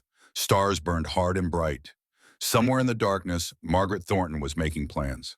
Stone touched the knife at his belt, felt the weight of the Hawken rifle on his shoulder, thought about tomorrow and what it might cost. But he didn't think about running. That time was past. Tomorrow they'd finish this, one way or another. The road out toward the Santa Fe Trail junction felt longer at night, even though Stone had ridden it 100 times in daylight. Darkness stretched distance the way worry stretched minutes into hours. He rode slow, keeping to the edge of the brush, listening to the steady rhythm of his horse breathing beneath him. Behind him, Dodge City slept uneasily. Windows' dark doors locked the whole town, holding its breath to see what morning would bring. They knew something was coming. Could feel it the way animals feel storms before the clouds arrive. Marshal Cole rode a short distance back, far enough not to draw attention, close enough to move when it mattered. Neither man spoke. There was nothing to say that would make this lighter or easier or less likely to end in blood. They reached the bend where the trail dipped low and the ground flattened out near the Cimarron cutoff. It was the kind of place men used when they didn't want to be seen. Wagon ruts crossed and recrossed.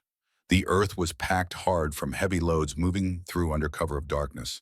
Stone dismounted, ran his hand along the ground, fingers brushing over fresh marks. Recent, heavy, not just supplies, the kind of weight that came from crates full of documents and gold. Cole nodded. They waited. Waiting was the hardest part because waiting gave a man time to remember. Stone listened to the night and heard old sounds hiding inside it. A crowd breathing together, a rope creaking, a voice insisting innocence while everyone pretended not to hear. Cole watched him once, then looked back to the darkness. He had the look of a man who'd seen towns lie to themselves and call it peace. Somewhere out on the flats, a coyote called. The sound carried thin and lonely across the emptiness. Stone thought of Grace back in town with Mrs. Hale, both women armed, now both women ready. He'd left them his spare pistol and instructions to shoot first and ask questions, never if anyone came through that door who wasn't him. A faint glow showed far off, then vanished like someone shielding a lantern with a hand. Cole leaned forward a fraction. Stone felt his pulse change. Not faster, sharper, more focused. A wagon wheel squealed once, then went quiet. Someone had oiled the axle but missed a spot. Amateur mistake, the kind that got you caught. Stone didn't move. He only tightened his grip on the Hawkins stock and waited for the darkness to make its mistake. Time passed slow. Crickets sang their summer song.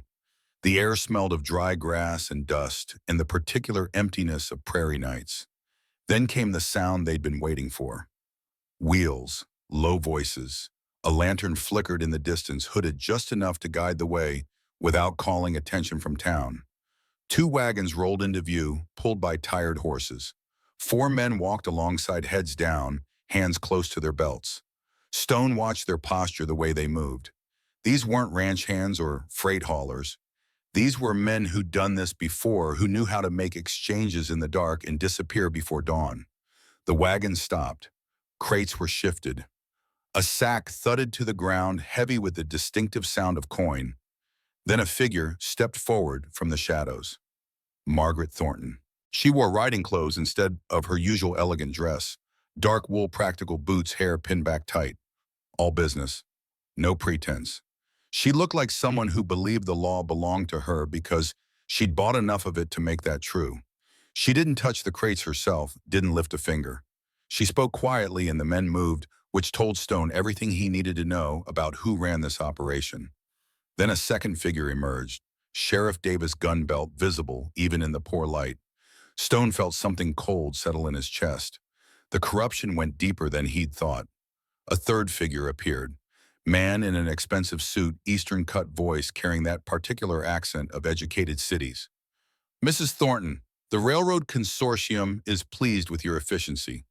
Kansas Pacific appreciates partners who deliver results. Stone's jaw tightened. Not just local fraud, then. This went up the chain. Corporate money. The kind of wealth that could buy towns, territories, politicians. Margaret's voice was clear in the night air. The payment, as agreed, $5,000 in gold, another $5,000 when the Denver expansion is complete.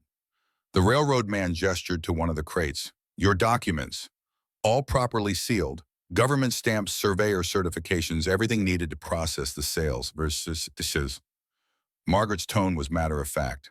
Just business. No different than selling grain or cattle or anything else except this business destroyed lives. Cole stepped out of the darkness. Federal Marshal, everyone stand down. For half a second, nobody moved. The moment froze like ice forming on still water. Then someone broke and ran. Everything exploded at once. A shout tore through the night. One man lunged for the wagon. Another swung wild toward Cole. Stone moved without thinking, raising the Hawken, but someone was already on him. Fist caught his jaw. Stars burst behind his eyes. Stone stumbled, kept his feet, drove his shoulder forward into solid meat. A body hit the dirt hard. The Hawken roared, white smoke and thunder splitting the darkness. Cole had fired the shot aimed high as warning. Horses screamed and pulled at their traces. Men froze momentarily in the flash of gunpowder. But only momentarily. Sheriff Davis went for his gun. Cole was faster, using his Winchester to knock the revolver from Davis's hand before it cleared leather. The weapon spun away into darkness. Two men broke for the horses. Stone pursued on foot, boots pounding hard earth. He caught the first one, tackled him low. They went down, rolling fists and elbows and knees, all trying to find soft targets. The man pulled a knife. Big blade, military issue, the kind Stone had seen before. It flashed in the dim light and slashed toward his ribs.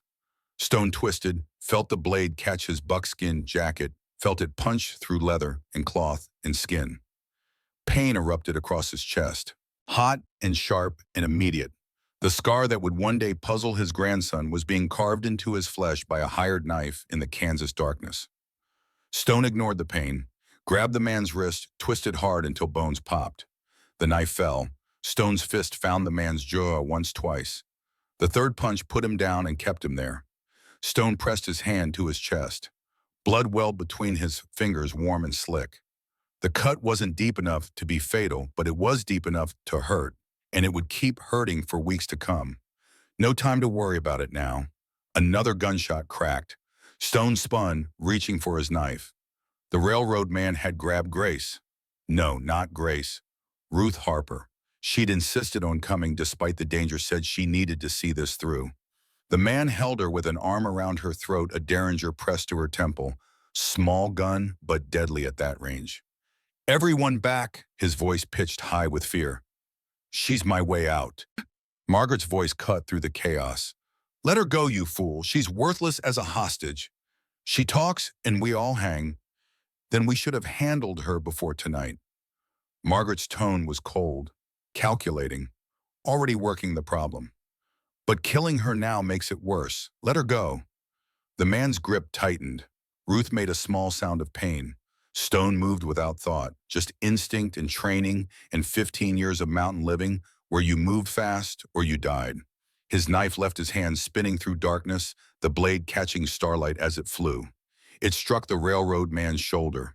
Not a killing blow, but enough. He jerked, gun hand wavering.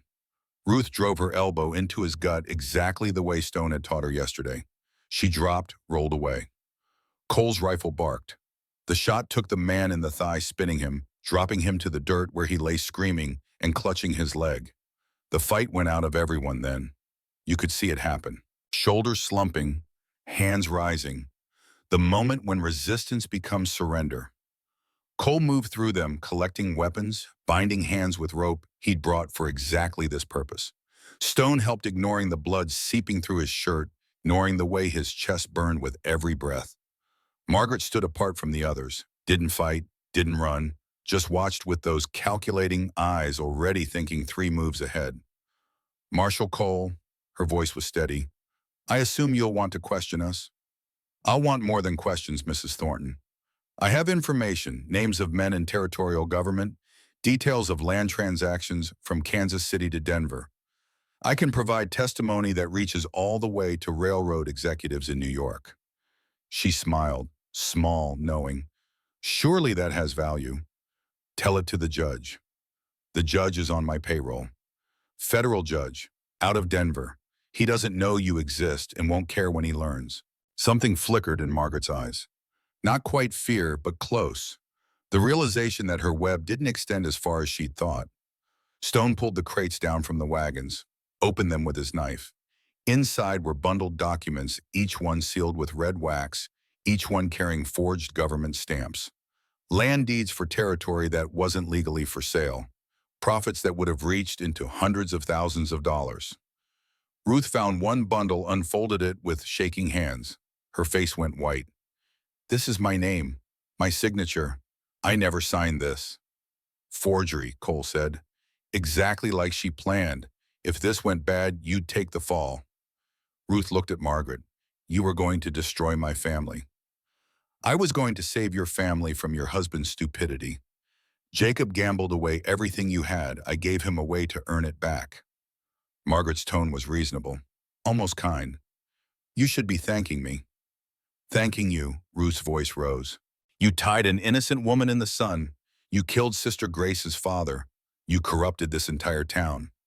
I gave this town prosperity. I gave it order. I made the difficult choices that weak people like you can't make." Margaret straightened her spine. "Yes, I removed obstacles. Yes, I enforced discipline. But everything I did for the good of this community." "You did it for money," Stone said. "Money is how we survive in this world. Money is power and safety, and the difference between thriving and starving." Margaret looked at him directly. "You of all people should understand that. You ran from civilization because you couldn't function in it, because you failed when it mattered, and have been hiding ever since." Stone felt the words land, felt the old shame stir. Then he thought of Grace's wrists, thought of William Whitmore at the bottom of a ravine, thought of two rivers dying while everyone watched. "I'm not hiding anymore," he said. Cole loaded the prisoners into one of the wagons, bound them secure. The railroad man was still bleeding from his leg wound, but it wasn't life-threatening. Stone's chest wound had stopped bleeding, but his shirt was stuck to his skin with dried blood. By the time they turned the wagons back toward Dodge City, dawn was already creeping into the eastern sky. Gray light cold, despite the summer month painting everything the color of old iron. They arrived as the first doors opened. People gathered without being called, drawn by instinct, in the sight of wagons rolling down Main Street in the early light. No bell rang, no announcement was made. Just the simple fact of federal law returning with prisoners and proof. The wagons stopped in front of the church. Cole had chosen the location deliberately. Where Margaret had called her meeting, where she tried to turn the town against Stone and Grace, that's where the truth would be revealed. Crates were pulled down and opened. Documents spread across a table someone brought from inside. Cole stood behind the table badge, catching the morning light, and began speaking. He spoke plainly. No flourish, no theater, just facts laid out in order. 12 towns, 47 families sold land they didn't legally own. $400,000 in fraudulent transactions. 4 surveyors dead or in a runoff.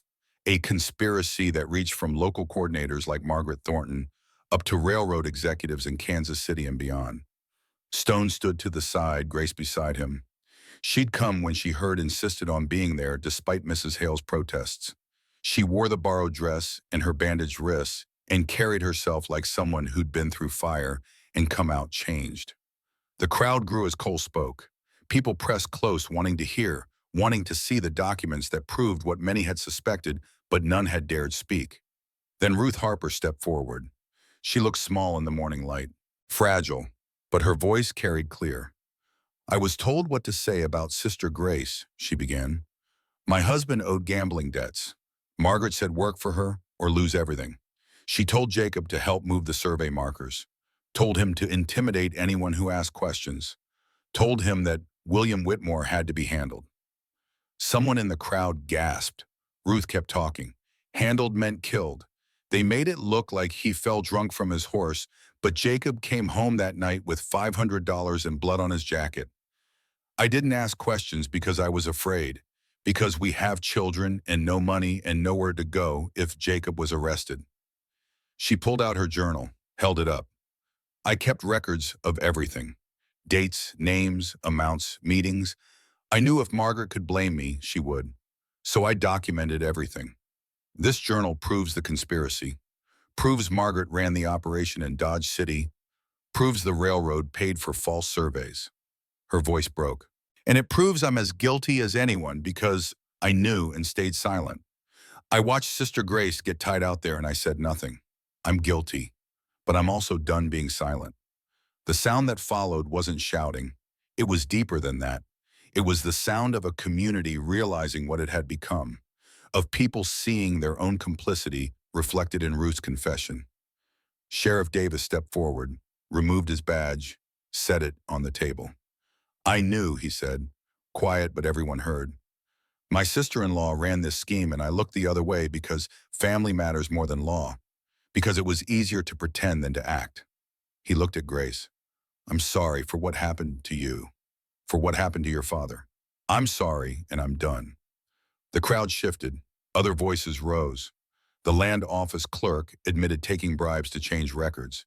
The assayer admitted falsifying mineral reports to justify land claims. Person after person stepping forward speaking truth. Not everyone confessed. Many stayed silent, arms crossed, faces hard. Change doesn't come all at once. Some people would never admit wrongdoing, would take their shame to the grave and call it dignity. But enough spoke, enough admitted. Enough said the thing that needed saying. Margaret stood alone. The people who'd supported her, who'd benefited from her schemes, who'd enforced her will, they all stepped away now. Left her isolated, exposed. A judge would come from Denver. There would be a trial. Margaret would face federal charges that carried 10 to 20 years. The others would face lesser charges based on their cooperation. But that was future justice. Present justice was this moment. Margaret Thornton standing in front of the church where she'd wielded power like a weapon, now powerless, now just another criminal waiting for the law to run its course. Stone felt no triumph, just tired. His chest hurt, his hands ached. He'd been awake for 36 hours and the adrenaline was fading, leaving only exhaustion and the beginning awareness of how close they'd all come to dying in that darkness. Grace touched his arm. You're bleeding. He looked down. His shirt was soaked through blood, seeping fresh from the knife wound. I'm fine. You're not fine. Sit down before you fall down. Mrs. Hale appeared from nowhere carrying her medicine basket. She took one look at Stone's chest and made a sound like a cat spitting. Damn fool, fighting with a hole in you. Come on. They led him into the church, sat him on a front pew. Mrs. Hale peeled away his shirt, exposing the wound. 6 inches long, running from left collarbone toward his sternum. Not deep enough to be fatal, but deep enough to scar. The kind of wound that would puzzle a grandson 30 years later and lead to this story being told. Mrs. Hale cleaned it with whiskey that burned worse than the original cut. Stitched it with thread and a needle her old hands steady despite her age. Bandaged it with clean cloth. You'll live, she said, though you're too stubborn to die even if you should. Stone tried to smile. Thank you. Thank me by resting. You've done enough. But there was still more to do. The trial wouldn't happen for weeks. The wheels of federal justice turned slow. In the meantime, the town had to decide what it wanted to be. Had to choose whether to change or stay the same, whether to face its guilt or bury it and pretend nothing had happened. The days that followed were strange. Dodge City existed in a kind of limbo, caught between what it had been and what it might become. Margaret and the others sat in a makeshift jail guarded by federal deputies Cole had brought from Fort Dodge. The regular town functions continued, but everyone moved carefully like walking on ice that might crack. Stone stayed. He told himself it was to make sure Grace stayed safe, to see the trial through, to finish what he'd started. All true, but also he stayed because the mountains felt different now. Lonely in a way they hadn't before. Like maybe 15 years of isolation was enough. Grace stayed too. St. Mary's mission needed work. The roof leaked, the windows were broken, the cross leaned at an angle that suggested the next strong wind would knock it flat. She threw herself into repairs, working alongside anyone who'd help, which turned out to be more people than she expected. Stone helped. He was good with wood, and Stone remembered skills from his cavalry days when every man had to be carpenter and mason and whatever else the situation required. He rebuilt the mission's roof while his chest healed, fixed the windows, straightened the cross, and sank it deep in new concrete. They worked side by side through July and into August. Didn't talk much, didn't need to. Sometimes the work was the conversation. One evening, sitting on the mission steps watching the sunset, Grace asked him what he'd do when the trial was over. Don't know, he said. Thought I'd go back to the mountains. but they feel different now, smaller somehow. How can mountains feel smaller? When you've been part of something bigger, when you've stood up instead of running away. The mountains are the same, but I'm not. He looked at her. What about you? I thought about leaving, getting on the first wagon east, starting over where nobody knows what happened. She touched her wrist where the scars were fading. But then I realized leaving would mean they won, would mean the fear and the shame were stronger than me. So I'm staying. Not forever, maybe, just long enough to prove I can. Stone nodded. Understanding passed between them without words. I've been thinking about buying land, he said. Small ranch, nothing fancy. Could use help. Someone who knows about property law, about surveying, about what makes land worth fighting for. Grace looked at him. Are you offering me a job, Mr. Bridger? Offering you a partnership, whatever you want to call it. She smiled. First real smile he'd seen from her. I'll think about it. August became September. The trial happened in Denver like Cole promised. Federal judge, no local connections, no sympathy for schemes that defrauded the government. Margaret got 15 years. Jacob Harper got 10. Sheriff Davis got 5 for conspiracy. The railroad executives fought the charges with expensive lawyers, but Cole had enough evidence that some of them went down too. Ruth Harper moved to Missouri with her children, took the money Stone gave her from his fur trading enough for a start. She wrote Grace a letter later saying thank you, saying she was learning to live with what she'd done, saying forgiveness was harder than guilt, but she was trying. The town changed, slowly. Not everyone at once, but person by person, choice by choice. New sheriff came from Fort Dodge. Man named Miller, former cavalry officer, fair and no nonsense. He didn't take bribes, didn't look the other way, did his job without theatrics. Some families left, couldn't stand the shame or the reminder of what they'd allowed. Others stayed and tried to make amends. Reverend Pierce gave sermons about the sin of silence, about how evil flourishes when good people do nothing. Some listened, some didn't. October came with cold mornings and leaves turning gold on the few trees that grew by the creek. Stone and Grace had fallen into a routine. Coffee in the morning, work during the day, conversations in the evening that ranged from philosophy to practical matters like how to keep raccoons out of the mission's food stores. One night, sitting by the fire Stone had built outside the mission, Grace asked why he'd really stayed. 15 years I lived alone because I thought I didn't deserve people, he said. Thought I'd failed too badly. That 2 rivers died because I was a coward and I had to punish myself forever. And now I understand that courage isn't never being afraid. It's acting even when you are. It's standing up the next time even though you failed the last time. He looked at the stars. Saving you didn't erase what happened to 2 rivers, but it taught me something. That failure isn't final unless you let it be. That you can choose different tomorrow even if you chose wrong yesterday. Grace was quiet for a moment. My father used to say, measure twice, cut once. I've been thinking about that. I measured my whole life in Philadelphia. Safe, predictable, afraid to make mistakes. You came west. That took courage. That took desperation. Courage would have been coming sooner, asking questions while he was alive, not waiting until he was dead. She poked the fire with a stick.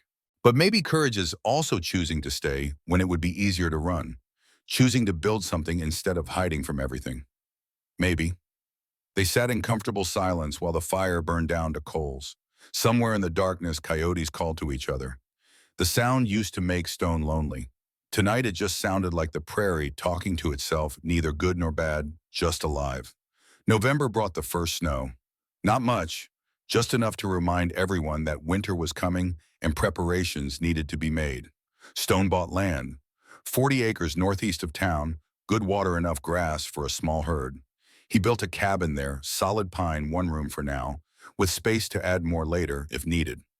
Grace helped. She was surprisingly good with tools, said her father had taught her the basics of construction because surveyors sometimes had to build their own shelters in remote locations. They worked through the cold, racing winter, getting the roof done before the snow came heavy. On the day they finished, they stood back and looked at what they'd built. Small cabin, nothing fancy, but solid, real. a place that would stand against weather and time. It's good work, Grace said. We do good work. She looked at him. Are you asking what I think you're asking? I'm saying there's room here for a partner, for someone who wants to build something instead of running from something. He met her eyes. I'm saying I spent 15 years alone and I don't want to be alone anymore. But I'll understand if you need more time, or if you want to go your own way, or if... She kissed him. Quick. Surprising. Then stepped back. I'll stay, she said. Not because I have to, because I want to, because you showed me that courage looks like staying, like facing what you did wrong and choosing different next time. So she stayed, moved her few belongings from the mission to the cabin. They worked the land together through that winter and into the next spring. Married quietly in June of 1874, Father Benedict officiating Mrs. Hale and Marshall Cole as witnesses. Life wasn't easy. Ranch work never was. But they built something together. Not just a home, but a partnership.